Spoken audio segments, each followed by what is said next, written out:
Assalamualaikum warahmatullahi wabarakatuh. Yang pertama di sini saya akan memperkenalkan diri dulu ya. Terlebih dahulu, perkenalkan, nama saya Muhammad Riki Budianto. Bisa dipanggil Budi, bisa dipanggil Riki, juga bisa. NPM 719 212 717. Di sini saya akan menjelaskan mengenai sistem ekonomi koperasi. Yang pertama, saya akan membahas mengenai bagaimana dengan sistem ekonominya di Indonesia. Yang pertama, Indonesia termasuk negara yang menggunakan sistem ekonomi campuran yang dikenal dengan sistem demokrasi. Sistem demokrasi ekonomi dapat diartikan sebagai suatu sistem ekonomi di mana kegiatan ekonomi diatur oleh rakyat. Kegiatan ekonomi dilaksanakan oleh rakyat dan ditujukan untuk kesejahteraan rakyat. Di dalam suatu demokrasi, di dalam sistem demokrasi ini, segala produksi yang menguasai hajat hidup orang banyak dikuasai oleh negara, sedangkan produksi yang lainnya diserahkan pada pasar. Terhadap produksi yang lain ini, pemerintah hanya berperan sebagai pengawas pasar saja. Sistem demokrasi ekonomi yang merupakan penjabaran dari pasal 33 UU Undang-Undang Dasar 45 secara jelas menyebutkan bahwa pengelolaan kegiatan ekonomi harus dilakukan secara kekeluargaan. Oleh karena itu, koperasi harus menjadi soko guru perekonomian nasional. Yang kedua, saya akan membahas mengenai tentang sistem ekonomi koperasi. Sebagai suatu sistem ekonomi, koperasi tentu memiliki jiwa atau ideologi tertentu yang menjadi karakteristiknya. Untuk memahami karakteristik koperasi yang ada di Indonesia, kita harus tahu konsep dasar koperasi Indonesia, khususnya yang menyangkut pengertian dan nilai-nilai dasar atau serta prinsip-prinsip koperasi. Hal tersebut telah dijelaskan pertemuan pertama kali yang dijelaskan di video sebelumnya. Koperasi dalam trilogi pembangunan. Trilogi pembangunan yaitu menciptakan peralatan trilogi pembangunan yang menciptakan pemerataan pembangunan dan hasil-hasilnya, pertumbuhan ekonomi yang cukup tinggi serta stabilitas nasional yang dinamis dan strategis, yang kemudian juga dijadikan sebagai misi yang melekat pada masing-masing pelaku ekonomi, baik negara, swasta maupun koperasi di dalam sistem ekonomi nasional yang kita bangun.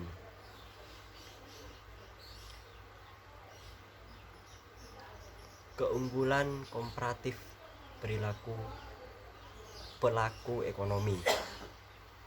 Dari bagian di atas, Di bagian di atas ini ada suatu semacam seperti konsep. Yang pertama itu trilogi pembangunan, dan yang kedua pemerataan. Teori pembangunan ini dibagi menjadi 3, yaitu pemerataan, pertumbuhan, dan stabilitas.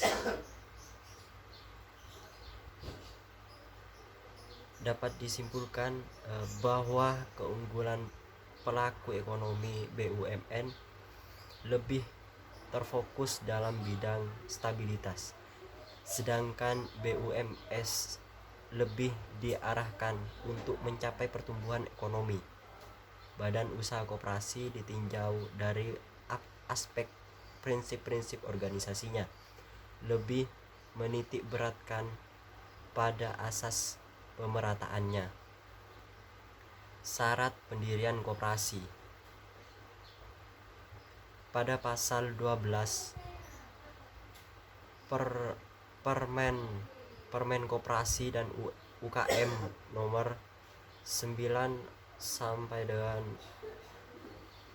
nomor 9/2018 tentang penyelenggaraan dan pembinaan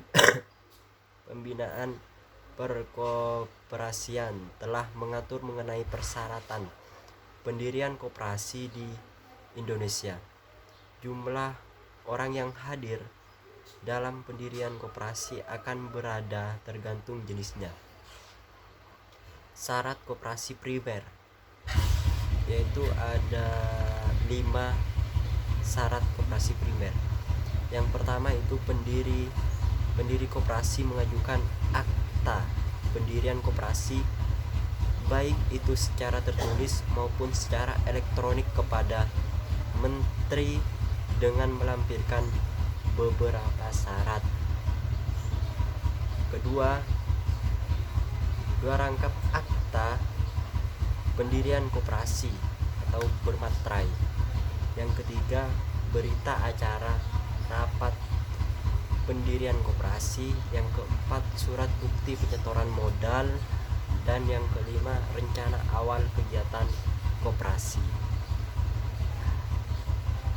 Syarat koperasi sekunder di sini dibagi menjadi 4, yaitu yang pertama, syarat untuk mendirikan koperasi sekunder sama seperti koperasi primer, namun terdapat beberapa tambahan dokumen berupa hasil berita acara rapat pendirian, keputusan pengesahan badan hukum koperasi primer dan atau sekunder, NPWP aktif untuk setiap calon anggota koperasi primer dan atau sekunder.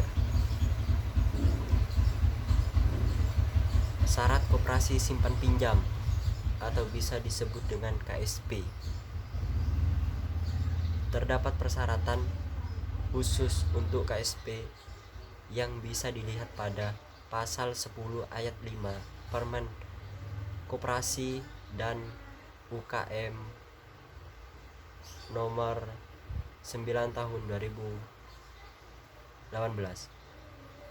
Setelah pengajuan akta pendirian koperasi dan mendapatkan penilaian terkait anggaran dasar serta persyaratan administrasi. Tahapan dan prosedur pendirian koperasi. Di sini tahapan prosedur pendirian koperasi ini dibagi menjadi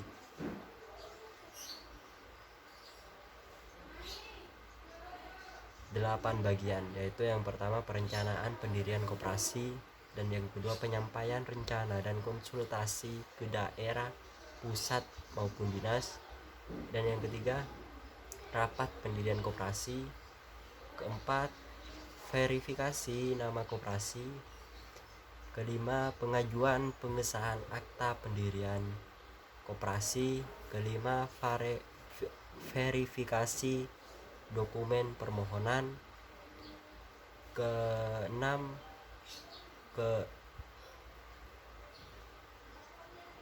mekanisme di Sisminkop, Dan yang terakhir, pengesahan pendirian koperasi. Awal modal pendirian koperasi. Modal sendiri berasal dari simpan pokok, simpanan wajib, dana cadangan, dan yang terakhir itu hibah. Modal pinjaman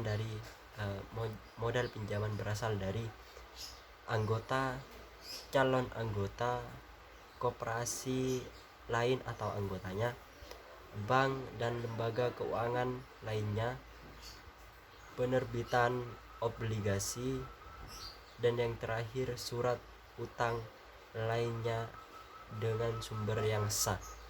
Mungkin itu saja yang saya dapat sampaikan mengenai tentang sistem ekonomi koperasi tersebut. Kurang lebihnya mohon maaf apabila ada tutur kata yang kurang berkenan. Saya mohon maaf sebesar-besarnya. Assalamualaikum warahmatullahi wabarakatuh.